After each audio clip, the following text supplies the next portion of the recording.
Hey, what's up guys? Today we're going to be talking about one of the skills we have for the gymnastics group this week, and it is about strict ring muscle up transitions, but from the ground, all right? So the reason that we do this is it's a great way for people to, one, work on the mechanics of a strict ring muscle up, which is also going to help them develop their regular swinging muscle up. But then it's also going to develop not only the mechanics, but the strength that's needed, and it kind of shows you where you need to be pressing or pulling on the rings while you're going through this assisted movement, all right? So what it's going to look like is you guys are going to start from the top of a ring dip position, so locked out, and the support. From here, what you're gonna do is you're gonna come down to the bottom where your hands are at your chest, your toes are also on the ground, okay? Behind you. So if you see my body's in a straight line, my toes are on the ground behind me.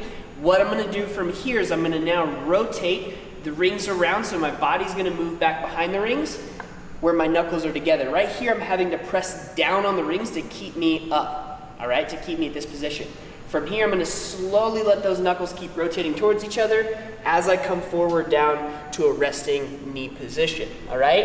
And then to go back up, we're essentially doing the same movement, but in reverse. So again, trying to keep that false grip on the rings. From here, you're going to start by rotating knuckles around towards each other. You're already in that false grip, bent elbow position.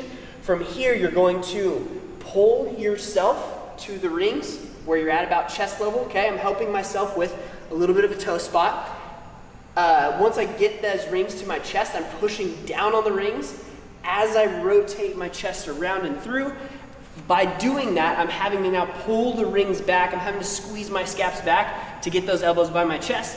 From here, if you feel good enough going into a dip, you can dip out of that movement, and then obviously repeat that as many times as you need to, all right? This is a tough, challenging movement, and the first time you do it, and every time you do it, well, the slower you can move, the better, okay? The more you can practice that false grip where thinking about karate chopping on the rings and holding that, the better you're gonna be too, especially when you get into doing things like strict ring muscle ups, all right? Develop that strength in strict motion, then you can get into working on doing them kipping, swinging, and getting up on the rings.